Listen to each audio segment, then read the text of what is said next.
Ce programme est financé par les amis et partenaires du ministère de Joyce Meyer. Soyez sel et lumière, que votre vie donne soif à quelqu'un d'autre. Soyez lumière dans l'obscurité de quelqu'un d'autre.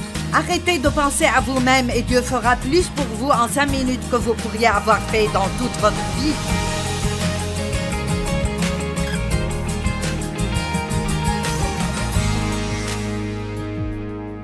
J'ai tellement hâte de vous dire ce que je vais partager avec vous ce soir. Pas parce que je ne l'ai jamais partagé avant, parce que je l'ai déjà fait, mais je priais vraiment que ce soir, vous l'entendriez enfin. Vous voyez, si nous écoutons quelque chose, ça ne veut pas nécessairement dire que nous comprenons. C'est pour cela que l'apôtre Paul a dit « Ça ne me gêne pas du tout de vous dire la même chose encore et encore. » Parce qu'en fait, nous avons besoin d'entendre la même chose encore et encore et encore. Et parfois, la 25e fois que vous l'entendez, quelque chose clique et vous dites « Oh !» Et c'est comme si c'était nouveau pour vous. Mais Dieu vous l'a déjà donné plusieurs fois. Je vais commencer avec Matthieu chapitre 24, verset 4. Et il se rapporte au signe de la fin des temps. Et je pense que nous tous, nous savons probablement que nous sommes dans ces temps. Maintenant, je sais que chaque génération pense l'être, mais une chose est pour sûr, nous sommes plus proches que n'importe quelle génération avant nous. Et tout le monde est intéressé par ce que seront les signes de la fin des temps. Eh bien, si vous regardez Matthieu 24 et ce qui arrive dans le monde aujourd'hui, vous diriez que nous sommes assez proches. Une chose qu'il ne dit pas ici, mais il dit qu'il y aura beaucoup de tromperies. Et nous savons que la tromperie vient du diable. Nous avons dit hier que la tromperie veut dire de croire un mensonge. Nous sommes trompés quand nous croyons des mensonges. Comme pendant plusieurs années dans ma vie, je croyais que j'aurais toujours une vie du second degré parce que mon père avait abusé de moi. Je croyais juste que... Vous savez, ça m'a complètement amoché. Ça a nui à ma vie et tout ce que j'aurais été ou aurait pu être, ça avait disparu. Vous voyez, c'était un mensonge, mais tant que je le croyais, alors c'était ma réalité. Et puis j'ai découvert que Dieu pouvait me guérir, et non seulement me guérir, mais si je lui faisais confiance, il me rendrait tout. La Bible a dit qu'il me rembourserait pour la honte de ma jeunesse. Dieu est notre récompense. Mais si vous continuez à essayer de recouvrer vos dettes, alors Dieu ne peut pas s'impliquer et le faire pour vous. C'est pour cela qu'il nous dit de pardonner et de même aller jusqu'à aimer et prier pour nos ennemis, pas parce qu'ils le méritent, ou parce que c'est facile pour vous de le faire, mais ça lui permet de travailler. Et quand Dieu travaille sur quelqu'un, le diable ferait mieux de débarrasser le chemin, parce que Dieu vaincra. Mais la Bible dit, dans ces jours-là, la détresse sera plus terrible que tout ce qu'on a connu. Et si le Seigneur n'avait pas abrégé ces jours à cause des élus, personne, maintenant écoutez ceci, personne ne serait sauvé et n'en réchapperait. Nous devons regarder autour de nous et réaliser que nous vivons dans des temps extrêmement dangereux. Mais je n'ai pas peur d'aller et de vivre ma vie parce que je suis entre les mains de Dieu, pas les mains du diable. Je suis entre les mains de Dieu et je suis entre les mains de Dieu parce que je sais comment travailler avec Dieu. Et arrêter le diable, pas de m'attaquer, mais de l'arrêter de gagner. Quand il me fait face, l'ennemi sortira contre toi par un seul chemin et s'enfuira devant toi par 7 chemins, si nous savons comment lui faire face. Donc,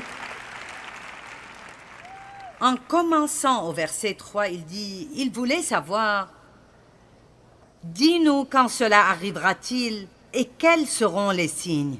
Jésus leur répondit, prenez garde que personne ne vous séduise.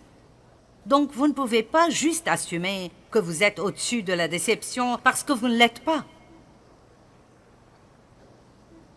Il n'y a personne ici qui est tellement spirituel que c'est impossible pour lui d'être trompé. C'est pour cela que partout dans la Bible, il nous dit de veiller, de prier, de veiller, d'être alerte et d'être vigilant. Car plusieurs viendront sous mon nom, disant « C'est moi qui suis le Christ » et ils séduiront beaucoup de gens. Vous entendrez parler de guerre et de bruit de guerre. Gardez-vous d'être troublés, car il faut que ces choses arrivent. Mais ce ne sera pas encore la fin. Une nation s'élèvera contre une nation et un royaume contre un royaume, et il y aura en divers lieux des famines et des tremblements de terre. Tout cela ne sera que le commencement des douleurs. Maintenant, nous avons plus de ce qu'on appelle les catastrophes naturelles maintenant qu'à n'importe quel autre temps. Je pense, sauf qu'ils n'avaient pas de façon de rapporter cela il y a très longtemps et elles étaient toujours là. Mais notre ministère a été impliqué dans l'aide aux gens dans 168 désastres nationaux juste ces dernières années. Houston a été inondée il y a un an et maintenant elle est inondée de nouveau. 1 mètre d'eau de pluie. Les aéroports sont fermés, les gens qui venaient ici n'ont pas pu prendre leur avion. Il y avait une tornade ici, un incendie là-bas. L'année passée, nous étions en Californie, il y avait tous les incendies à Redding. Il y a tellement de personnes qui ont de la peine. Et les gens demandent, qu'est-ce qui arrive? Où est Dieu dans tout cela?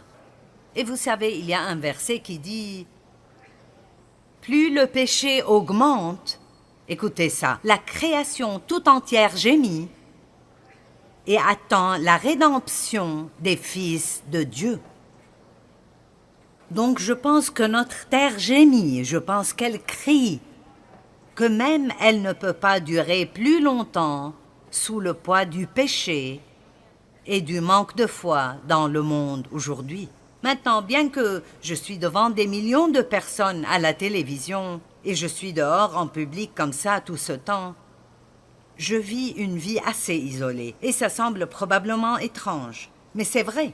Et quand je parle à des personnes dans le ministère qui sont toujours impliquées dans beaucoup plus de choses que moi, j'ai toujours ressenti en quelque sorte que je dois juste m'occuper de mes affaires et faire ce que je pense que Dieu veut que je fasse, rester sur le chemin sur lequel il m'a dit de marcher, et ça marche assez bien comme ça. Parce que parfois, quand vous vous impliquez dans beaucoup de choses, si vous n'êtes pas vraiment fort, et beaucoup de personnes le sont, c'est facile d'être pris dans des choses qui n'ont vraiment pas de sens du tout. Mais certaines des choses que j'entends sont vraiment très stupides. Je veux dire honnêtement, c'est stupide. Quelqu'un m'a montré quelque chose en ligne aujourd'hui à propos de personnes qui étaient de bons chrétiens qui confessent maintenant leurs péchés à des plantes. Et je dis, ouh! Maintenant, je sais que cela me donnera des problèmes, mais quelqu'un doit vous le dire franchement. Dieu a fait la plante et la plante ne peut pas pardonner vos péchés. Et pour moi, ces choses sont ridicules. Je dis, comment quiconque pourrait-il croire ceci? C'est pour cela que nous devons continuer à prêcher la vérité et ne pas la maquiller, ne pas essayer de dorer la pilule pour que tout le monde puisse l'avaler. Si vous pensez que je suis dur parfois, vous devriez voir Jésus prêcher. Vipère! Race de vipères, vous n'êtes qu'un tas d'hypocrites, il a dit, tombeau crépi de blanc, plein d'ossements de cadavres.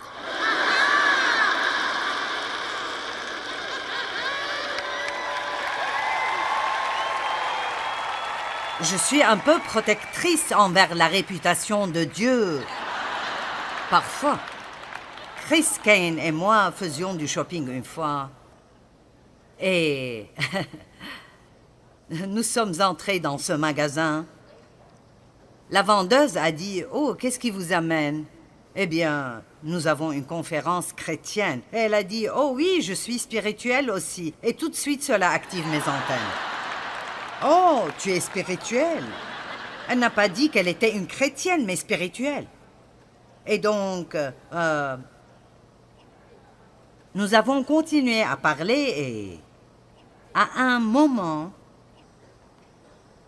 elle a dit un juron et ensuite elle a dit « Oh, je suis désolée, mais je pense que Dieu jure aussi. » D'accord, maintenant, je prends la défensive, je vais protéger la réputation de Dieu. Je me suis penchée au-dessus de la caisse et j'ai dit « Dieu ne jure pas. » Et Christine s'est penchée devant moi et elle a dit « Mais il aime les personnes qui le font. »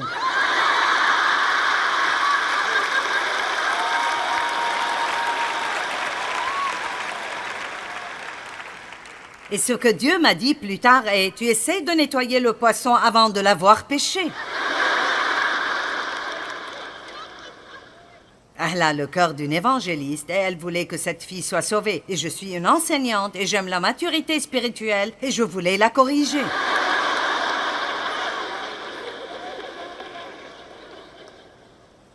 Mais il y a des choses bizarres qui arrivent. Seigneur, aie pitié. Alors on vous livrera au tourment, on vous persécutera et l'on vous fera mourir. Et les chrétiens sont maintenant le groupe le plus persécuté dans le monde. Et ça commence à arriver ici aussi. En Amérique, cet endroit a été fondé pour que les gens puissent avoir la liberté religieuse. Et maintenant, toutes sortes de religions ont la liberté sauf les chrétiens. Et nous ferions mieux de prendre position et de combattre pour nos droits d'une bonne manière, non violemment, ou nous les perdrons. Alors on vous livrera au tourment et l'on vous fera mourir et vous serez haïs de toutes les nations à cause de mon nom. Alors aussi plusieurs succomberont et ils se trahiront et se haïront les uns les autres. Et c'est ce qui me fait peur maintenant. Il y a tellement de colère, de haine, de conflit, de jugement, de critique, de ragot, de manque de pardon, d'amertume et de ressentiment. Et à cause de cela, l'Église n'a pas de puissance. L'onction demeure là où il y a la paix et l'unité. Et nous n'avons rien si nous n'avons pas l'onction de Dieu. Et certains d'entre vous ne savent pas ce que c'est. L'onction de Dieu est si précieuse. C'est sa puissance et sa présence dans votre vie. Et la Bible dit, si vous avez l'onction, vous n'avez besoin de personne pour vous enseigner. Maintenant, on ne parle pas d'un enseignant comme j'enseigne. C'est un don dans le corps de Christ. Mais ça veut dire que vous n'avez pas besoin que quelqu'un vous dise quoi faire tout le temps parce que la présence de Dieu dans votre vie vous montrera si vous devez aller à gauche ou à droite ou dire oui ou non. Vous avez besoin de l'onction de Dieu, pas seulement pour prêcher, mais pour élever des enfants, pour aller au travail et ne pas devenir fou. Je vais juste le dire simplement. Vous ne pouvez pas avoir l'onction de Dieu et haïr quelqu'un en même temps. Je sais que ce n'est pas le premier message que vous avez entendu sur pardonner aux gens et je n'en parlerai pas ce soir, mais si vous êtes toujours en colère contre les gens, vous devez entendre ce message parce que vous ne l'avez pas encore compris. Vous dites, mais tu ne sais pas ce qu'ils ont fait. Ce n'est pas important. Et je ne minimise pas vos sentiments. Bien sûr, votre douleur est importante et ce que vous avez traversé est important. Mais si Jésus a pu faire ce qu'il a fait pour nous, il est mort pour nous alors que nous nous en fichions. Ne me regardez pas comme si vous ne saviez pas ce dont je parle. personne ne m'a rien fait de pire que ce que j'ai fait à Dieu. Et il me pardonne encore et encore et encore et encore. Et tout ce qu'il nous donne, il s'attend à ce que nous le donnions aussi. Maintenant, combien d'entre vous me font confiance? Je crois que l'un des plus grands et plus importants problèmes que nous avons dans le monde aujourd'hui, c'est toute la haine et la colère. C'est horrible, c'est absolument horrible. Les gens se haïssent l'un l'autre à cause de la couleur de leur peau ou à cause de l'église qu'ils fréquentent. Les gens ne savent même pas pourquoi ils se haïssent. Les gens sont juste en colère. Ils sont en colère à propos de tout ce qui arrive dans le monde. Et ils ne savent pas quoi faire, alors ils sont en colère contre tout le monde. Et vous devez résister à ça et vous éloigner de tout cela. Faites attention à cela parce qu'à chaque fois que vous avez de la peine et vous prenez offense, vous jouez le jeu du diable. À chaque fois. Dans 2 Corinthiens, chapitre 2, les versets 10 et 11, Paul dit « Nous pardonnons pour ne pas laisser à Satan l'avantage sur nous. » Vous ne pardonnez pas parce que c'est facile, vous pardonnez parce que vous ne voulez pas que le diable ait une porte ouverte dans votre vie. J'ai prié avant de venir ici. Seigneur, s'il te plaît, que les gens écoutent ce que je dis ce soir. Je veux que vous écoutiez et que vous le compreniez assez pour rentrer chez vous et faire des changements. Je veux que personne ne parte de cette conférence en colère contre quiconque. Eh bien, avez-vous même une goutte de foi pour cela? Je ne sais pas. Je veux dire...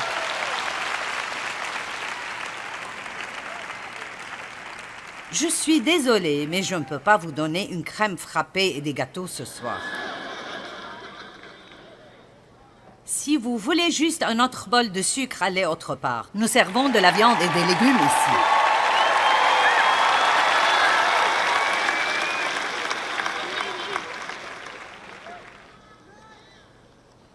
Allez, maintenant j'arrive à la partie que j'aime.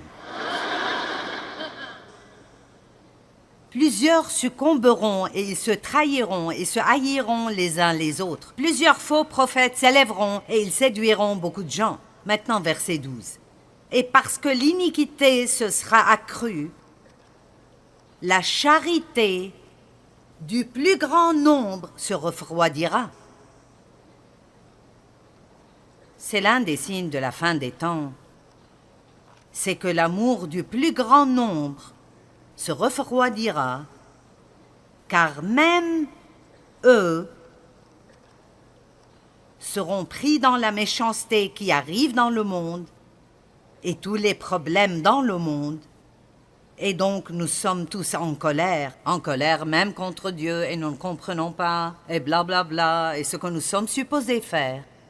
Et de réaliser que c'est le diable, c'est le diable, c'est le diable. Est-ce que quelqu'un peut dire c'est le diable?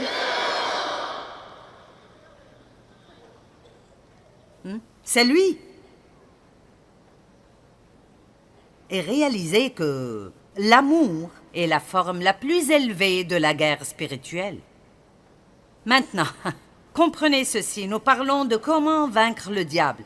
Et je veux vous dire qu'il n'y a qu'une façon de vaincre le mal, et c'est en agissant bien, en faisant le bien, en aimant les gens, en donnant, en aidant, en servant.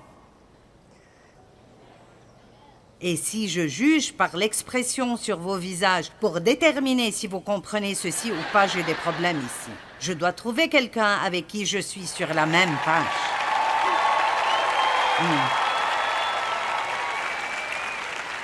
Vous savez, j'aimerais sauter de cette plateforme et dire « Nous devons changer.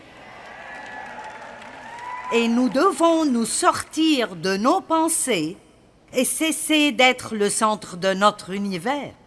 Que dit la Bible? Si vous voulez être mes disciples et me suivre, vous devez vous oublier, renoncer à vous-même et à vos propres intérêts, portez votre croix et me suivre. Et vous dites, qu'adviendra-t-il de moi? Je vais vous le dire. Si vous renoncez à vous-même et vous servez Dieu en servant les gens, Dieu viendra par la porte arrière et il prendra soin de vous et ce sera plus que tout ce que vous avez jamais fait pour vous-même. Allez-y, je vous défie de mettre Dieu à l'épreuve. Et voyez s'il ne peut pas mieux s'occuper de vous que vous ne l'avez jamais fait vous-même. Allez, j'ai vécu très longtemps. Très longtemps. Et je vous le dis, j'ai vécu une vie égoïste et centrée sur moi. Oh, quand j'ai découvert la foi, je pensais que je pourrais utiliser ma foi pour obtenir tout ce que je voulais. Et Dieu a dit, je vais te montrer ce pourquoi je veux vraiment que tu l'utilises. Et ce n'est pas pour que tu obtiennes tout ce que tu veux. Allez. La joie ne vient pas d'obtenir tout ce que vous voulez. La joie vient du don, du service et des actions pour d'autres personnes. J'étais misérable et si mon ministère grandit, je serai heureuse. Et le ministère a grandi et j'étais misérable. Et j'ai finalement dit à Dieu, je fais ce truc de l'Église depuis 20 ans. Pourquoi suis-je toujours misérable? Et mon Dieu, il a répondu, il a dit, parce que tu es égoïste.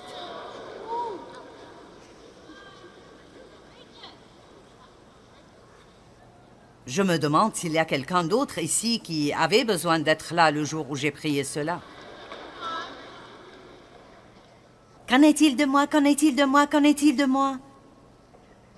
Mais Chris m'a dit quelque chose d'intéressant aujourd'hui. Elle a dit, peut-être que tu devrais dire aux gens ce qu'est l'amour. Parce que nous aimons la glace et nous aimons notre chat. Et nous aimons les films et nous aimons notre maison et nous aimons Dieu, nous aimons les gens. Vous n'aimez pas la glace. Vous appréciez peut-être son goût, mais ce n'est pas de l'amour. Et je pense que nous devons comprendre ce qu'est vraiment l'amour. L'amour est quelque chose que vous voyez et ressentez, et il peut vous toucher, et il peut toucher d'autres personnes, et il peut changer des vies. Il peut vous changer et changer les personnes que vous aimez. Écoutez, si vous êtes un chrétien, il s'occupe déjà de vous. Vous allez au ciel. Donc, laissez-moi vous dire, à toute fin utile, vous êtes une affaire conclue. Votre nom est déjà écrit dans le livre de la vie. Et vous êtes ici pour une raison. Et ce n'est pas d'essayer de vous garder heureux.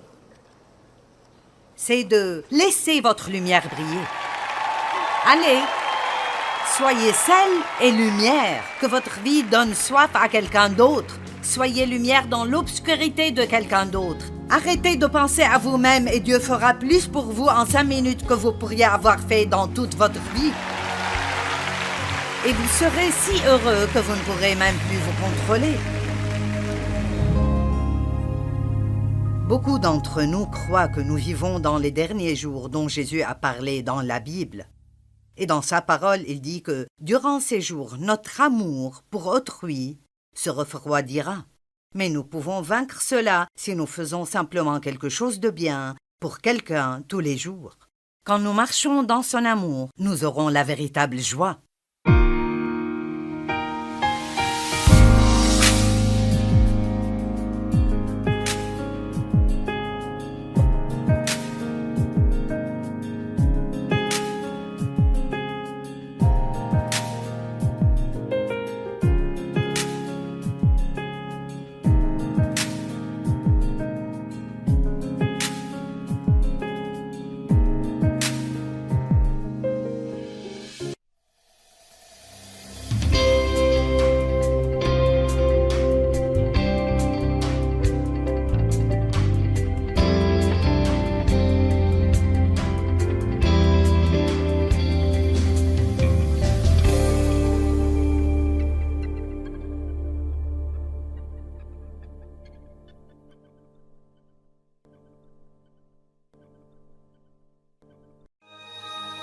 Ce programme est financé par les amis et partenaires du ministère de Joyce Meyer.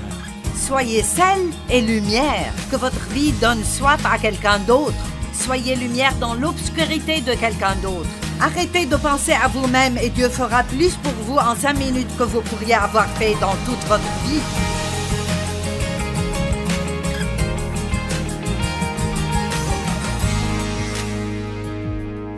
J'ai tellement hâte de vous dire ce que je vais partager avec vous ce soir. Pas parce que je ne l'ai jamais partagé avant, parce que je l'ai déjà fait, mais je priais vraiment que ce soir, vous l'entendriez enfin. Vous voyez, si nous écoutons quelque chose, ça ne veut pas nécessairement dire que nous comprenons. C'est pour cela que l'apôtre Paul a dit « Ça ne me gêne pas du tout de vous dire la même chose encore et encore. » Parce qu'en fait, nous avons besoin d'entendre la même chose encore et encore et encore. Et parfois, la 25e fois que vous l'entendez, quelque chose clique et vous dites « Oh !» Et c'est comme si c'était nouveau pour vous. Mais Dieu vous l'a déjà donné plusieurs fois. Je vais commencer avec Matthieu chapitre 24, verset 4. Et il se rapporte au signe de la fin des temps. Et je pense que nous tous, nous savons probablement que nous sommes dans ces temps. Maintenant, je sais que chaque génération pense l'être, mais une chose est pour sûr, nous sommes plus proches que n'importe quelle génération avant nous. Et tout le monde est intéressé par ce que seront les signes de la fin des temps. Eh bien, si vous regardez Matthieu 24 et ce qui arrive dans le monde aujourd'hui, vous diriez que nous sommes assez proches. Une chose qu'il ne dit pas ici, mais il dit qu'il y aura beaucoup de tromperies. Et nous savons que la tromperie vient du diable. Nous avons dit hier que la tromperie veut dire de croire un mensonge. Nous sommes trompés quand nous croyons des mensonges. Comme pendant plusieurs années dans ma vie, je croyais que j'aurais toujours une vie du second degré parce que mon père avait abusé de moi. Je croyais juste que... Vous savez, ça m'a complètement amoché. Ça a nui à ma vie et tout ce que j'aurais été ou aurais pu être, ça avait disparu. Vous voyez, c'était un mensonge, mais tant que je le croyais, alors c'était ma réalité. Et puis j'ai découvert que Dieu pouvait me guérir, et non seulement me guérir, mais si je lui faisais confiance, il me rendrait tout. La Bible a dit qu'il me rembourserait pour la honte de ma jeunesse. Dieu est notre récompense.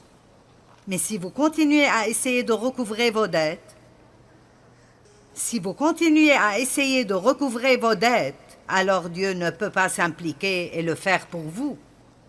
C'est pour cela qu'il nous dit de pardonner et de même aller jusqu'à aimer et prier pour nos ennemis, pas parce qu'ils le méritent, ou parce que c'est facile pour vous de le faire, mais ça lui permet de travailler. Et quand Dieu travaille sur quelqu'un, le diable ferait mieux de débarrasser le chemin, parce que Dieu vaincra. Mais la Bible dit, dans ces jours-là, la détresse sera plus terrible que tout ce qu'on a connu. Et si le Seigneur n'avait pas abrégé ces jours à cause des élus, personne, maintenant écoutez ceci, personne ne serait sauvé et n'en réchapperait. Nous devons regarder autour de nous et réaliser que nous vivons dans des temps extrêmement dangereux. Mais je n'ai pas peur d'aller et de vivre ma vie parce que je suis entre les mains de Dieu, pas les mains du diable. Je suis entre les mains de Dieu et je suis entre les mains de Dieu parce que je sais comment travailler avec Dieu. Et arrêter le diable, pas de m'attaquer, mais de l'arrêter de gagner.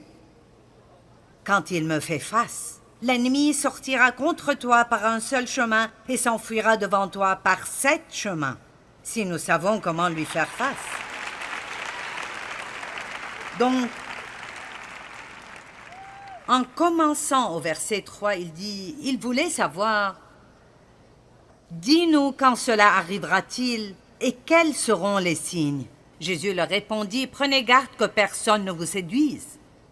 Donc vous ne pouvez pas juste assumer que vous êtes au-dessus de la déception parce que vous ne l'êtes pas. Il n'y a personne ici qui est tellement spirituel que c'est impossible pour lui d'être trompé. C'est pour cela que partout dans la Bible, il nous dit de veiller, de prier, de veiller, d'être alerte et d'être vigilant. Car plusieurs viendront sous mon nom, disant « C'est moi qui suis le Christ » et ils séduiront beaucoup de gens. Vous entendrez parler de guerre et de bruit de guerre. Gardez-vous d'être troublés, car il faut que ces choses arrivent. Mais ce ne sera pas encore la fin. Une nation s'élèvera contre une nation et un royaume contre un royaume, et il y aura en divers lieux des famines et des tremblements de terre. Tout cela ne sera que le commencement des douleurs. Maintenant, nous avons plus de ce qu'on appelle les catastrophes naturelles maintenant qu'à n'importe quel autre temps. Je pense, sauf qu'ils n'avaient pas de façon de rapporter cela il y a très longtemps et elles étaient toujours là. Mais notre ministère a été impliqué dans l'aide aux gens dans 168 désastres nationaux juste ces dernières années. Houston a été inondée il y a un an et maintenant elle est inondée de nouveau. 1 mètre d'eau de pluie. Les aéroports sont fermés, les gens qui venaient ici n'ont pas pu prendre leur avion. Il y avait une tornade ici, un incendie là-bas. L'année passée, nous étions en Californie, il y avait tous les incendies à Redding. Il y a tellement de personnes qui ont de la peine. Et les gens demandent, qu'est-ce qui arrive? Où est Dieu dans tout cela? Et vous savez, il y a un verset qui dit, plus le péché augmente, écoutez ça, la création tout entière gémit et attend la rédemption des fils de Dieu.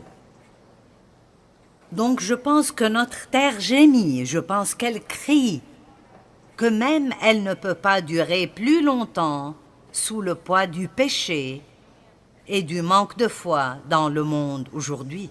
Maintenant, bien que je suis devant des millions de personnes à la télévision et je suis dehors en public comme ça tout ce temps, je vis une vie assez isolée et ça semble probablement étrange, mais c'est vrai. Et quand je parle à des personnes dans le ministère qui sont toujours impliquées dans beaucoup plus de choses que moi, j'ai toujours ressenti en quelque sorte que je dois juste m'occuper de mes affaires et faire ce que je pense que Dieu veut que je fasse, rester sur le chemin sur lequel il m'a dit de marcher, et ça marche assez bien comme ça. Parce que parfois, quand vous vous impliquez dans beaucoup de choses, si vous n'êtes pas vraiment fort, et beaucoup de personnes le sont, c'est facile d'être pris dans des choses qui n'ont vraiment pas de sens du tout. Mais certaines des choses que j'entends sont vraiment très stupides. Je veux dire honnêtement, c'est stupide.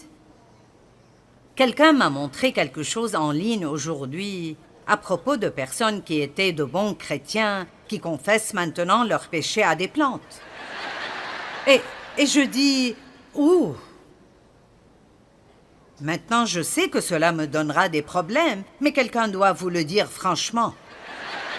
Dieu a fait la plante et la plante ne peut pas pardonner vos péchés.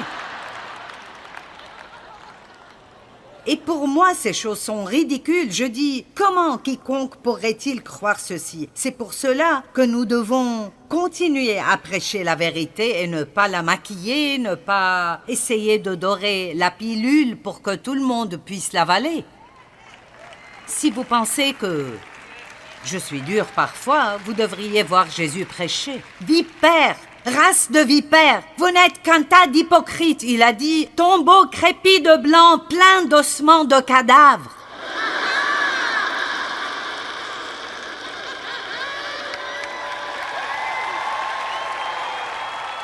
Je suis un peu protectrice envers la réputation de Dieu. Parfois. Chris Kane et moi faisions du shopping une fois.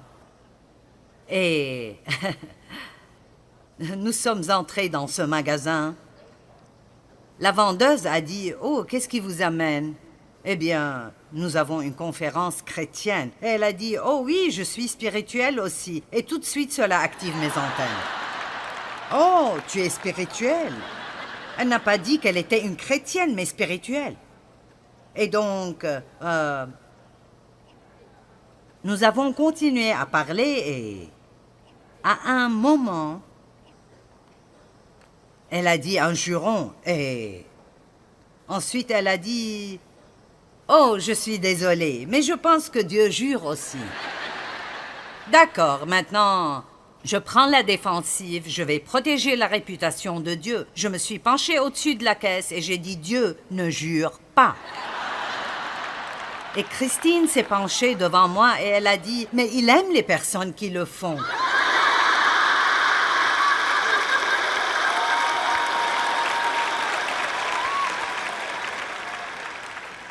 Et ce que Dieu m'a dit plus tard est « Tu essaies de nettoyer le poisson avant de l'avoir pêché. »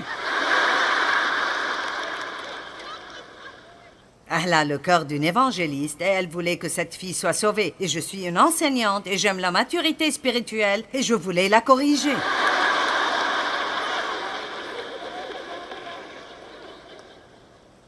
Mais il y a des choses bizarres qui arrivent. Seigneur, aie pitié.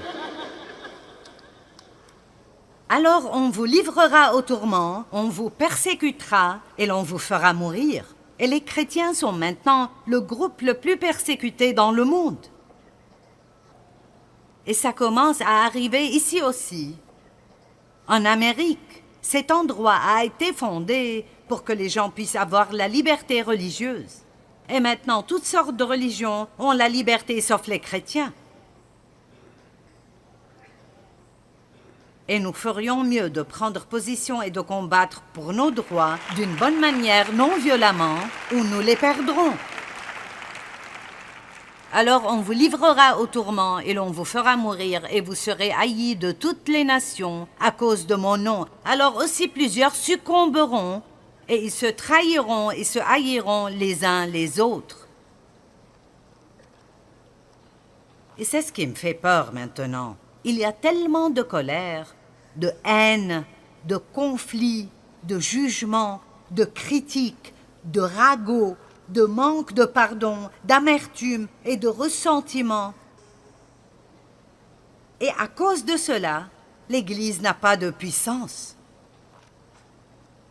L'onction demeure là où il y a la paix et l'unité. Et nous n'avons rien si nous n'avons pas l'onction de Dieu. Et certains d'entre vous ne savent pas ce que c'est. L'onction de Dieu est si précieuse. C'est sa puissance et sa présence dans votre vie. Et la Bible dit, si vous avez l'onction, vous n'avez besoin de personne pour vous enseigner. Maintenant, on ne parle pas d'un enseignant comme j'enseigne. C'est un don dans le corps de Christ. Mais ça veut dire que vous n'avez pas besoin que quelqu'un vous dise quoi faire tout le temps parce que la présence de Dieu dans votre vie vous montrera si vous devez aller à gauche ou à droite ou dire oui ou non. Vous avez besoin de l'onction de Dieu, pas seulement pour prêcher, mais pour élever des enfants, pour aller au travail et ne pas devenir fou. Je vais juste le dire simplement. Vous ne pouvez pas avoir l'onction de Dieu et haïr quelqu'un en même temps. Je sais que ce n'est pas le premier message que vous avez entendu sur pardonner aux gens, et je n'en parlerai pas ce soir, mais si vous êtes toujours en colère contre les gens, vous devez entendre ce message parce que vous ne l'avez pas encore compris. Vous dites, mais tu ne sais pas ce qu'ils ont fait. Ce n'est pas important. Et je ne minimise pas vos sentiments. Bien sûr, votre douleur est importante et ce que vous avez traversé est important. Mais si Jésus a pu faire ce qu'il a fait pour nous, il est mort pour nous alors que nous nous en fichions. Ne me regardez pas comme si vous ne saviez pas ce dont je parle.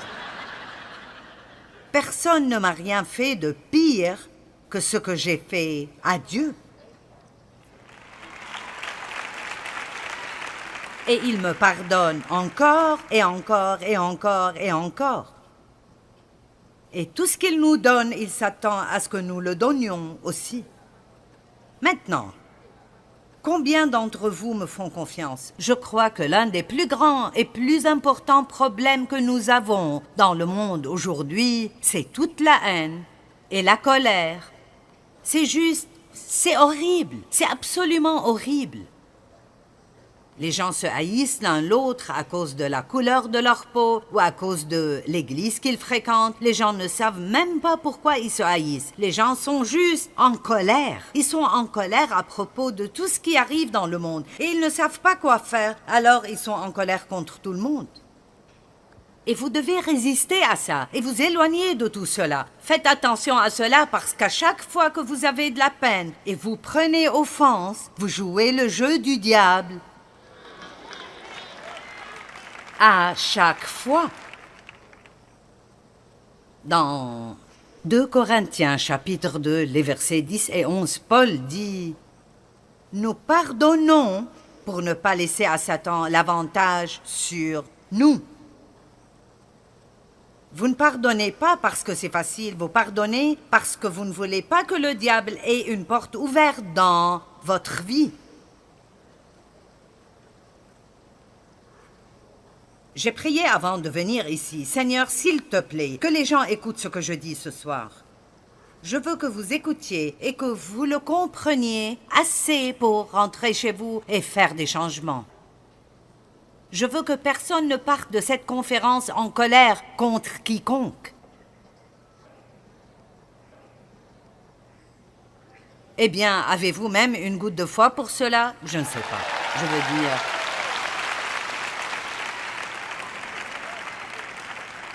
Je suis désolée, mais je ne peux pas vous donner une crème frappée et des gâteaux ce soir. Si vous voulez juste un autre bol de sucre, allez autre part. Nous servons de la viande et des légumes ici.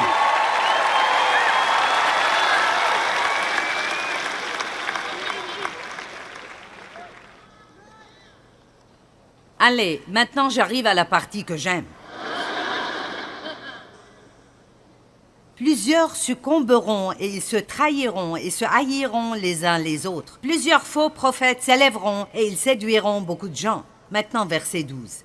Et parce que l'iniquité se sera accrue, la charité du plus grand nombre se refroidira. C'est l'un des signes de la fin des temps. C'est que l'amour du plus grand nombre se refroidira, car même eux seront pris dans la méchanceté qui arrive dans le monde et tous les problèmes dans le monde, et donc nous sommes tous en colère même contre Dieu, et nous ne comprenons pas, et blablabla, bla bla, et ce que nous sommes supposés faire. Et de réaliser que c'est le diable, c'est le diable, c'est le diable. Est-ce que quelqu'un peut dire c'est le diable?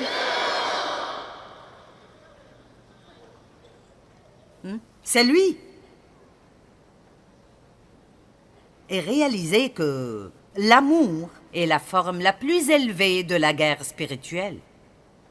Maintenant, comprenez ceci, nous parlons de comment vaincre le diable. Et je veux vous dire qu'il n'y a qu'une façon de vaincre le mal, et c'est en agissant bien, en faisant le bien, en aimant les gens, en donnant, en aidant, en servant.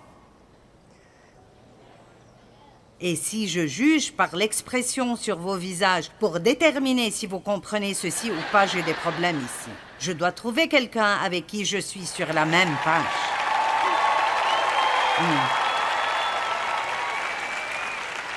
Vous savez, j'aimerais sauter de cette plateforme et dire « Nous devons changer. Et nous devons nous sortir de nos pensées et cesser d'être le centre de notre univers.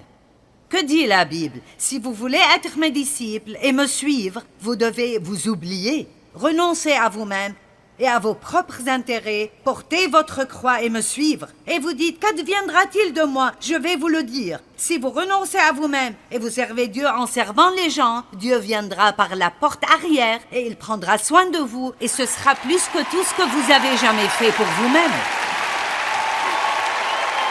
Allez-y, je vous défie de mettre Dieu à l'épreuve. Et voyez s'il ne peut pas mieux s'occuper de vous que vous ne l'avez jamais fait vous-même. Allez, j'ai vécu très longtemps. Très longtemps. Et je vous le dis, j'ai vécu une vie égoïste et centrée sur moi. Oh, quand j'ai découvert la foi, je pensais que je pourrais utiliser ma foi pour obtenir tout ce que je voulais. Et Dieu a dit, je vais te montrer ce pourquoi je veux vraiment que tu l'utilises. Et ce n'est pas pour que tu obtiennes tout ce que tu veux. Allez. La joie ne vient pas d'obtenir tout ce que vous voulez. La joie vient du don, du service et des actions pour d'autres personnes. J'étais misérable et si mon ministère grandit, je serai heureuse. Et le ministère a grandi et j'étais misérable. Et j'ai finalement dit à Dieu, je fais ce truc de l'Église depuis 20 ans. Pourquoi suis-je toujours misérable? Et mon Dieu, il a répondu, il a dit, parce que tu es égoïste.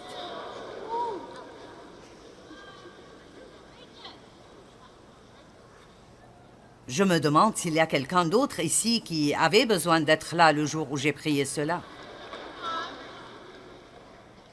Qu'en est-il de moi? Qu'en est-il de moi? Qu'en est-il de moi? Mais Chris m'a dit quelque chose d'intéressant aujourd'hui. Elle a dit, peut-être que tu devrais dire aux gens ce qu'est l'amour. Parce que nous aimons la glace et nous aimons notre chat. Et nous aimons les films et nous aimons notre maison et nous aimons Dieu, nous aimons les gens. Vous n'aimez pas la glace. Vous appréciez peut-être son goût, mais ce n'est pas de l'amour. Et je pense que nous devons comprendre ce qu'est vraiment l'amour. L'amour est quelque chose que vous voyez et ressentez, et il peut vous toucher, et il peut toucher d'autres personnes, et il peut changer des vies. Il peut vous changer et changer les personnes que vous aimez. Écoutez, si vous êtes un chrétien, il s'occupe déjà de vous. Vous allez au ciel. Donc, laissez-moi vous dire, à toute fin utile, vous êtes une affaire conclue. Votre nom est déjà écrit dans le livre de la vie. Et vous êtes ici pour une raison. Et ce n'est pas d'essayer de vous garder heureux. C'est de laisser votre lumière briller. Allez! Soyez sel et lumière, que votre vie donne soif à quelqu'un d'autre. Soyez lumière dans l'obscurité de quelqu'un d'autre. Arrêtez de penser à vous-même et Dieu fera plus pour vous en 5 minutes que vous pourriez avoir fait dans toute votre vie. Et vous serez si heureux que vous ne pourrez même plus vous contrôler. Beaucoup d'entre nous croient que nous vivons dans les derniers jours dont Jésus a parlé dans la Bible. Et dans sa parole, il dit que durant ces jours, notre amour pour autrui se refroidira. Mais nous pouvons vaincre cela si nous faisons simplement quelque chose de bien pour quelqu'un tous les jours. Quand nous marchons dans son amour, nous aurons la véritable joie.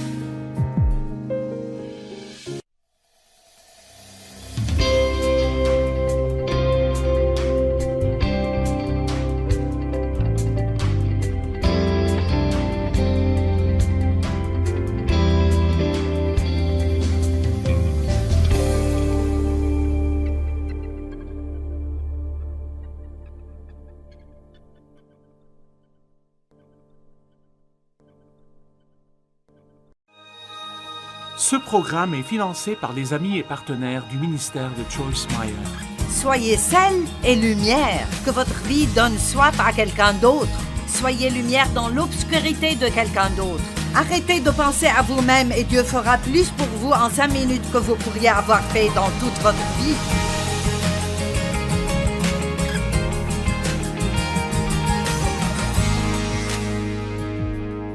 J'ai tellement hâte de vous dire ce que je vais partager avec vous ce soir. Pas parce que je ne l'ai jamais partagé avant, parce que je l'ai déjà fait, mais je priais vraiment que ce soir, vous l'entendriez enfin. Vous voyez, si nous écoutons quelque chose, ça ne veut pas nécessairement dire que nous comprenons. C'est pour cela que l'apôtre Paul a dit « Ça ne me gêne pas du tout de vous dire la même chose encore et encore. » Parce qu'en fait, nous avons besoin d'entendre la même chose encore et encore et encore. Et parfois, la 25e fois que vous l'entendez, quelque chose clique et vous dites « Oh !» Et c'est comme si c'était nouveau pour vous. Mais Dieu vous l'a déjà donné plusieurs fois. Je vais commencer avec Matthieu chapitre 24, verset 4. Et il se rapporte au signe de la fin des temps. Et je pense que nous tous, nous savons probablement que nous sommes dans ces temps. Maintenant, je sais que chaque génération pense l'être, mais une chose est pour sûr, nous sommes plus proches que n'importe quelle génération avant nous. Et tout le monde est intéressé par ce que seront les signes de la fin des temps. Eh bien, si vous regardez Matthieu 24 et ce qui arrive dans le monde aujourd'hui, vous diriez que nous sommes assez proches.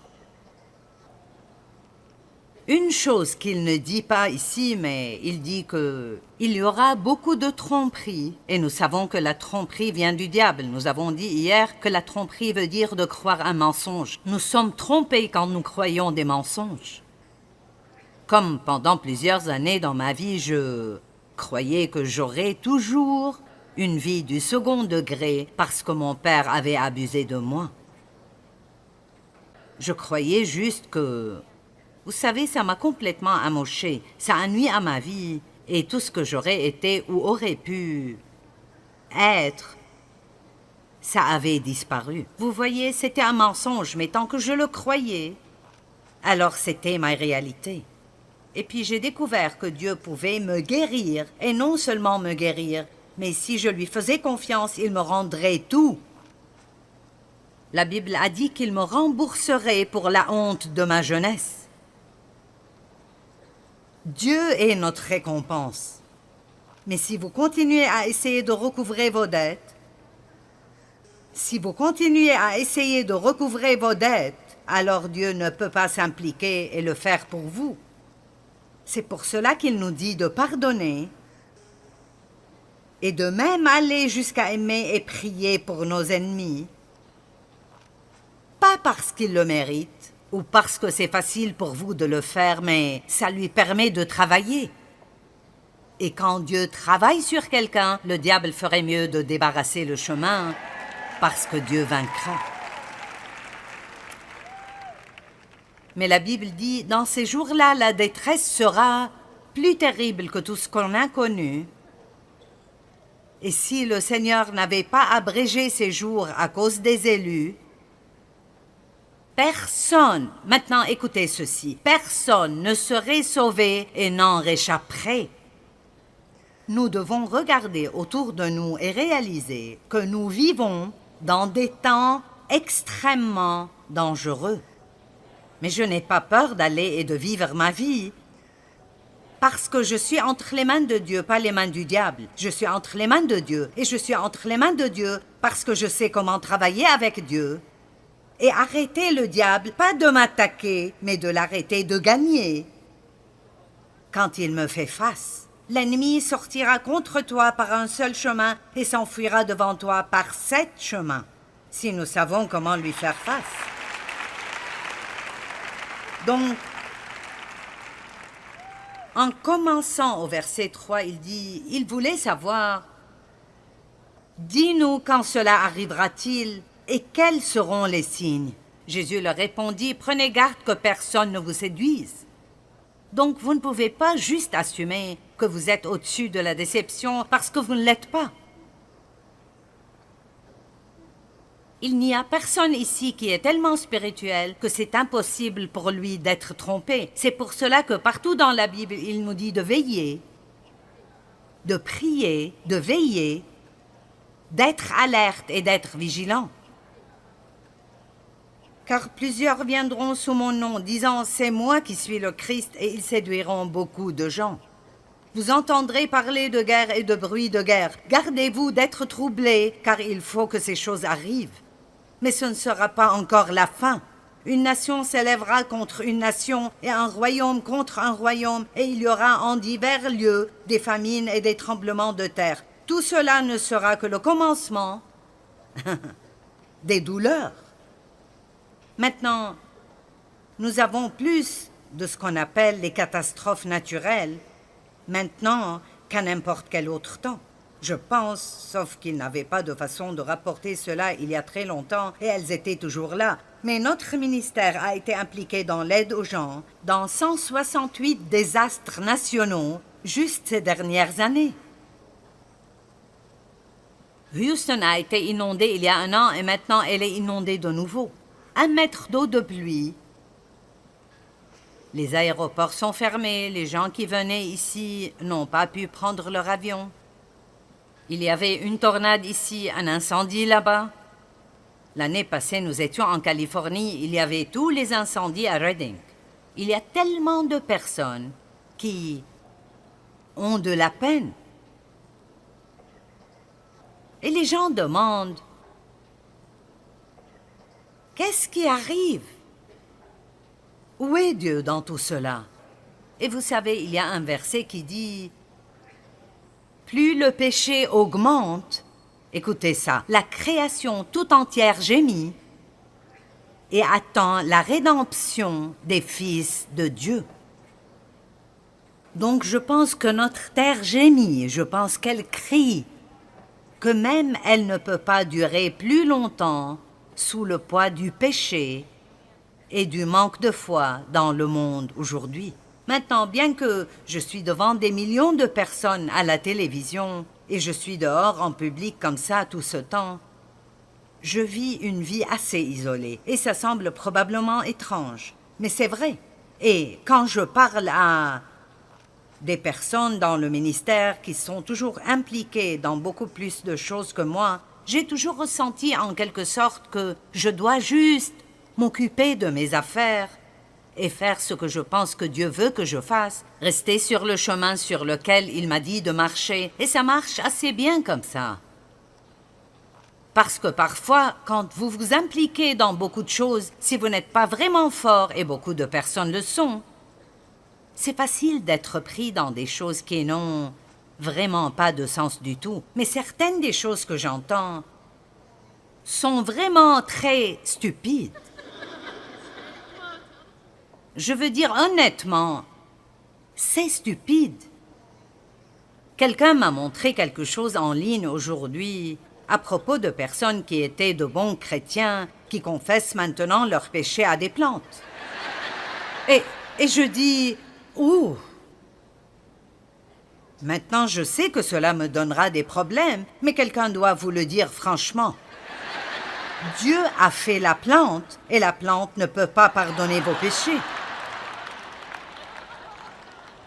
Et pour moi, ces choses sont ridicules. Je dis, comment quiconque pourrait-il croire ceci? C'est pour cela que nous devons continuer à prêcher la vérité et ne pas la maquiller, ne pas essayer de dorer la pilule pour que tout le monde puisse l'avaler. Si vous pensez que je suis dur parfois, vous devriez voir Jésus prêcher. Vipère! Race de vipères, vous n'êtes qu'un tas d'hypocrites, il a dit, tombeau crépi de blanc, plein d'ossements de cadavres.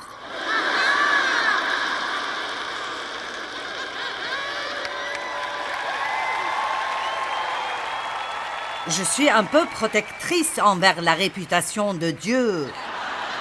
Parfois. Chris Kane et moi faisions du shopping une fois. Et nous sommes entrés dans ce magasin.